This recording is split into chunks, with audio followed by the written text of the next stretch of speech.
Hey guys, Chad here with Midlife Classic Cars. This past weekend, my father and I went down to Road Atlanta for the HSR historical sports car racing, the Mitty. It was a great weekend, great weather. Highly recommend it. I love going to historical races. It's one of my favorite types of racing to see. If I can't see Formula One, prototypes, or modern GT, historical racing is what I want to see. And we had a great trip. I shot a bunch of video on my iPhone for you to check out. I put some books in the video for you to look at. All the books you see are sold on midlifeclassiccars.com. We have these hoodies and t-shirts with one foot on the grave, one foot on the throttle on the back. You'll see a video of my father wearing one of those shirts when he stole my hat. And so check it out. I hope you enjoy the video, and I'll catch you then. So once we arrived to the track, one of the first things we did was head down to the paddock. That's hands down one of my favorite places to be during any vintage race or any race. I love seeing the technical aspect of the cars and checking them out. So we did a quick walk, and then we realized some of the NASCAR boys were about to head out to, I think this was practice or qualifying at this point. And we just walked up the bridge and stood on the stairs and had some great shots of watching the cars down the main straightaway heading down into turn one. Oh, look at this. It's my father, Cliff, rocking a Midlife Classic Cars hoodie. You can buy that as a hoodie and a t-shirt on our website, and I'm pretty sure he stole my hat. That's my hat he's wearing. But I really appreciate him driving me down, and this is something he started since I was a kid. I really appreciate that. We've been going to vintage races, as long as I can remember. And it's all because of him, and I appreciate that. My mom used to travel a fair amount with us. We've always had a great time with the vintage races. So this is qualifying with the NASCAR boys. We just got in a brand new NASCAR book, 75 Years of NASCAR. First of all, not all the videos perfectly clear here. I did record a lot of this off my iPhone, but I still had a good time. We got a lot of our camera equipment stolen. If you've watched one of our past videos where our building got broken in, I've lost a lot of camera equipment and haven't replaced it yet. So hopefully soon we'll have something new, shoot a little bit clearer photo. But all right, right there, the 46. If you know, you know that's the Cole Trickle car from Days of Thunder. So obviously I was excited about seeing that, and the Kodiak car was there from Days of Thunder. It was just really cool to see. So one thing I realized, there's tons of classic cars just sitting around that people drive in. This is just someone's car they drove in, this Alpha, to check out, and that was cool to see. A lot of Sprite midgets, not as many as there used to be. I wish there was a lot more out there. This is one of my favorite type of cars. I grew up with 3000s, and just wish there was more Sprites and midgets out there like there used to be. And checked out the book we have on building a performance Sprites midget in there. But yeah, just looks like it.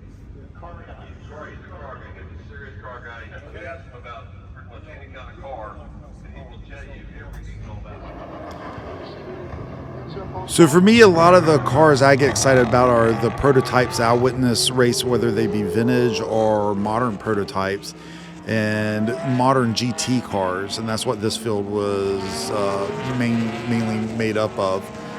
There's some cars that remind me of Trans Am. I wasn't sure, but you see there's one of the Corvettes. I used to watch that car race, and I missed that spin out. Someone spun out on I think this was a warm-up lap. But just really cool GT cars out there. It's interesting how they mix the classes. I'm a little surprised about how they do mix them. All right, the brand new Audi R8 book is in. That's a book I've been really excited about. They had an Audi R8 there. It was really cool to see. It's the same one I've seen run at Sebring before at a vintage race. This guy, I really appreciate the guy bringing him out and driving it on the track. It's his personal car. I guess it is. He owns it, but he shows up for full racing. There it actually is going down this track right there. Beautiful car. I love that car. Yeah, so it was great to see the prototype DP cars. I saw some of those actually run the 12 hours of Daytona. I saw those cars run there, and I think that Sebring I saw them run for the 24 hours of Sebring. But yeah, this is always cool. The DP cars, I love the sound. Yeah, there's some more GT cars. These look like vintage cars. All that Porsche Carrera was really cool to see. I'm a big Lola fan, so the blue, I think that was a Lola up front, but there was a few Lolas there. The original 911s, man, they still look good. I still like them more than I like the new 911s. or that body shape. Just really cool looking cars. I would say if you go to Road Atlanta, this section right before the S's, right before the bridge, is hands down one of the best places to watch vintage racing at. And I'd highly recommend getting a seat in that area. There's plenty of seating. You see there's seating across, but where we were at, there was a lot of seating too. And if you've ever been to the drift event, this little section here is where they drift through and slide through other events. The Audi R8 again, obviously I'm a fan. This is probably one of the cooler classes to see. I think another thing is to really see between the classes the differences. How much faster the newer cars are to the older cars, or how much different they look. Like some cars, I realized were way smaller once you compare them to a new car than I thought they were. Another thing with seeing all the generations of NASCAR cars out there and seeing the shape of the nose, that was really interesting to me. Some of them had extremely, especially older, had really slanty nose. And then, that's kind of changed recently where the nose has come back up on the cars. And it was interesting to see the difference in the size, the sheer size of the Cole Trickle car compared to some of the other NASCAR cars were really interesting.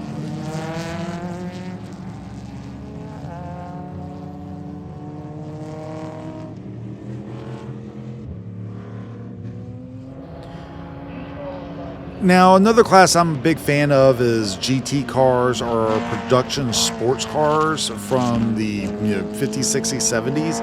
And from when I was younger and used to go to the vintage races, it doesn't seem there's as many of these cars out there. I did not see the MGAs racing, the TR23s, the TR6s, big Heelys. I think there was one big Healy in the whole thing. There's one Morgan. Oh, here's the new Formula One Drive to Survive book. Check that out. Midlife Classic Cars, great book. That's what I'm reading right now. But a lot of the production cars, it was just a little bit disappointing. There weren't as many out there as there used to be, because when I would go as a kid, that the fields would be packed of production cars, MGBs. There's a Lotus, and there's the Healy there, but we used to see a lot more Austin Healy 3000s out there on the track. Cobras. We used to see a fair amount of Cobras. This was cool to see up close.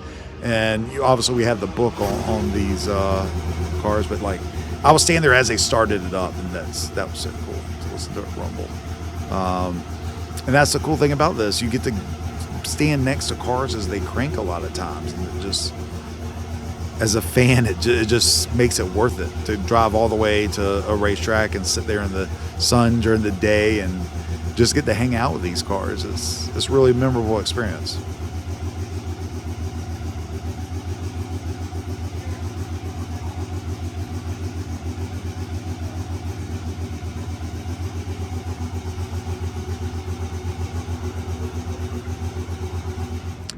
Over the past few years with Aston Martin and F1, I've become a big Aston Martin fan, especially now that Alonso is racing for them. But this is a good example. This is a vintage car, even though it's a few years old. Here's some vintage race cars that I guess they're vintage once they're not used or their classes are over. They're considered vintage. But once again, it's cool to see them out there. It's impressive to see some of the rigs these guys show up in. I think this is a company that manages cars. This is one of my favorite ones. This is a Lola. Came in a small trailer. The guy did have two mechanics working on it, but man, this car is cool. I love these Lolas of this generation. They just look slick. My dad grew me up with Can-Am cars. They kind of have a baby Can-Am look to them. Yeah, I really love that car. I think that was an old Trans Am Camaro there with a Lamborghini. I think the Lamborghini was from a Challenge series. And let's see what else comes down the track here. A lot of spinouts here. A lot of spinouts in this area. Looks like a couple Porsches, or however you want to say. No, that's a Lambo again. Yeah, I remember there was a Lamborghini Challenge series a while back, or a series for them, so I'm guessing that's what that was from. Those cars are from. I'm not 100%. Some of the NASCAR boys, some more Porsches, an Audi R8 production car. Yeah, this is just cool watching them coming down there. There's an Audi race car. That thing was fairly new looking. I thought that Volkswagen was a cool looking car. All right, my car. I have a BMW 2002. There's a fair amount of those there. I was hoping there'd be more, but man, I love the paint scheme on that one. It's a little bit unique, different than what we're used to seeing. Really clean car. Same with this. I mean, man, that thing's so good looking. I'd love to have that. I don't know if I remember seeing it on the track. I guess it was. I don't remember seeing it on track. I think some of these people bring the cars out just to show them. So, yeah, I don't remember seeing the track. Here's one of my all-time favorites there. If I had a historical car, this is about the era of open wheel that I would like to run. I mean, this thing was just cool. The color of it was good. I mean, yeah. Out of all the cars there, this is probably one of my favorites, or this is what I would do. If I was going to get into historical racing, I would love an open wheel car.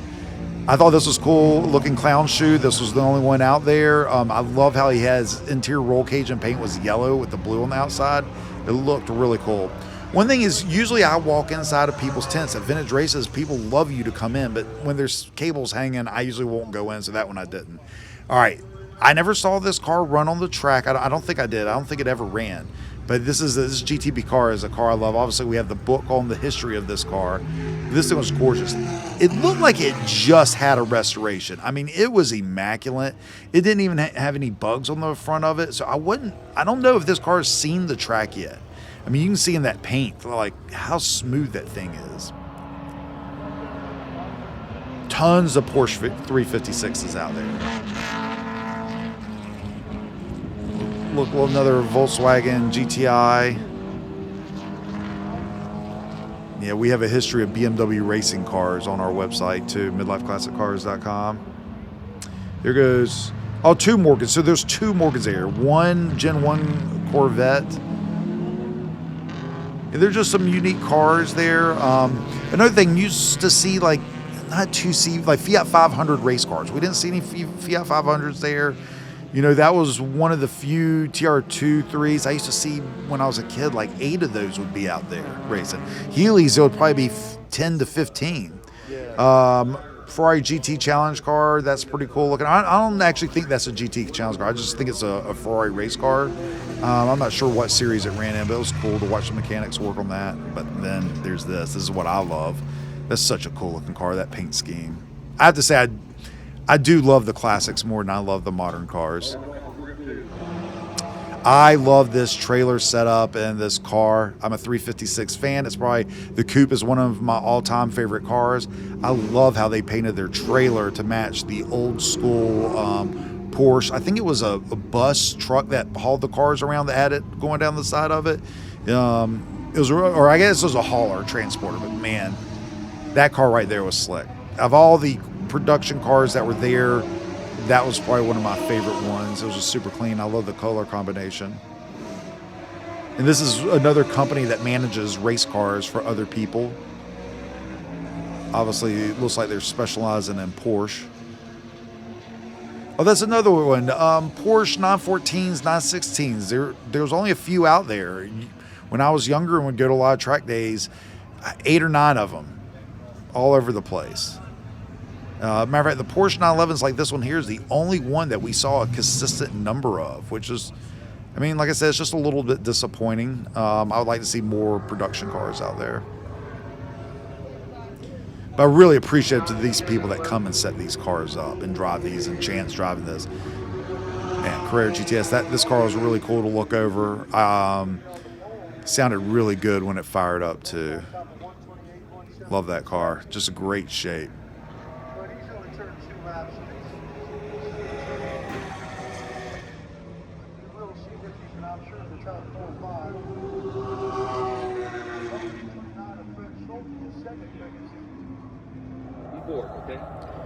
Here you can kind of get an idea of what I'm talking about as far as the NASCAR cars. Obviously there's a truck there, but see how the front's higher up on those, and the second one behind them, see how the front slants down? That was really neat to see the difference in the NASCAR cars. That was a bit shocking, and I've never seen one of the really old cars like the Cole Trickle again next to a modern car, a NASCAR car, and they're so much smaller. They almost look like a Legends car. It doesn't look right, but those are really cool to see.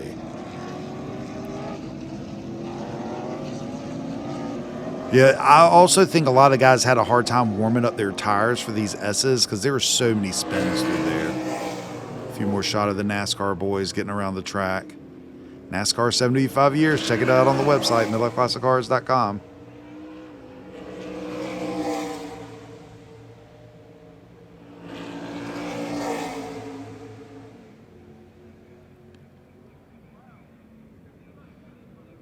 Man, hurry up and get down the track.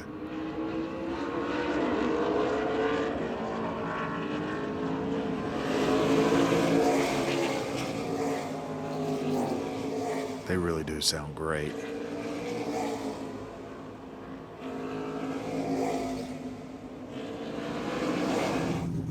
All right, some prototypes again. This car looks great too. I love the carbon fiber all over the car. I mean, just see it all over the place. There wasn't a section of body or anything on that car that I didn't see that was carbon. Like we got another Lola here, another car I love. Such a slick looking car. More Lolas. Yeah, I think I had a slot car of that car when I was a kid. Pretty sure it was that one. Yeah, these are probably some cars that... This is something I would love to drive. I would love to drive one of these. Of course, some more BMW 2002.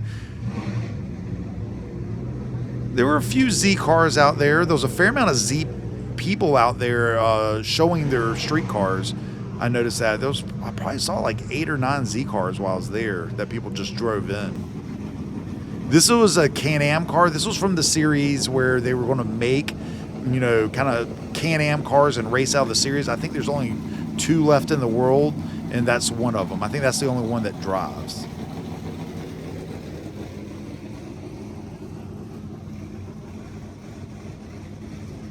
And that Camaro looks pretty cool.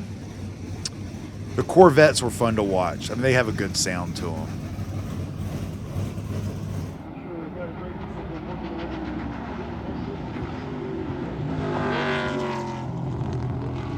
Sounds great.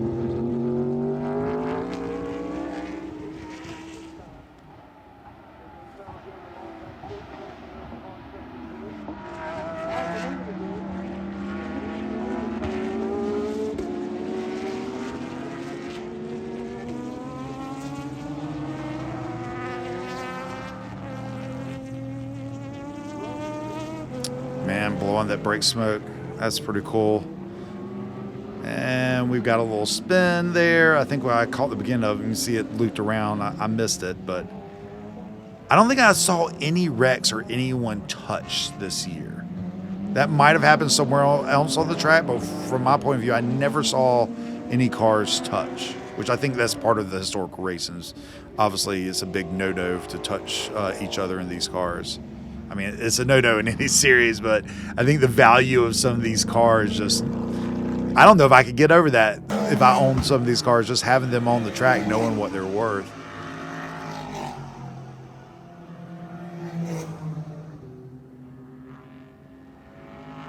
And definitely you see a difference in level of drivers too. You know, not everybody out there is a race car driver, I would say. You know, a lot of them are average people just like me that luckily to end up in a situation where they're able to own a vintage race car. And so it was interesting to see. You could tell the driver's levels between a few cars and where people were struggling just because it's not what they were used to, or they're just not professional drivers. And these DPs are cool. I think firing this one up is so awesome.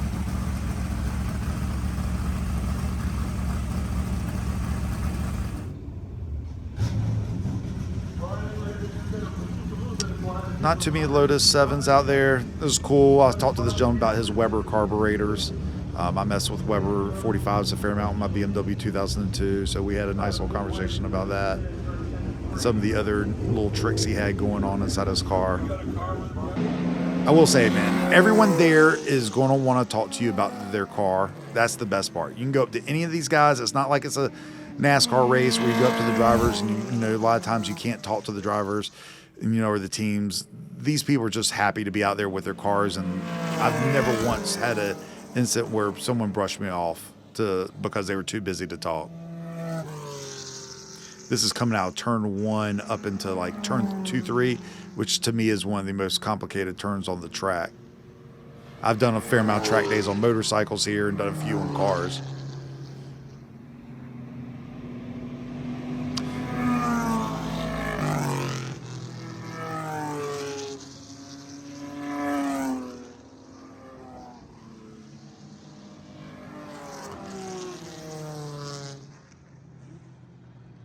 So I hope you enjoyed the video. This is a new format. This is something new I've never done before. I would love some critiques, anything you would like to see me do to make it better. I mentioned in there we had a lot of equipment stolen from a burglary we had a while back in our building. I am looking to get more audio and video equipment, something a little bit better and stabler to handle when I'm at the events. But let me know what you think. Don't forget, every book you saw on the video you can find at midlifeclassiccars.com. We have close to 4,000 different titles on hand. Yeah, check us out. midlifeclassiccars.com. Check out our YouTube channel, and please like and subscribe. It helps me keep doing these videos. It motivates me to do more of them. And we have some more coming down the line.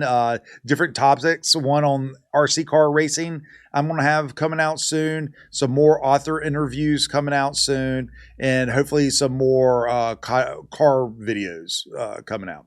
So thank you guys for watching, and have a good one.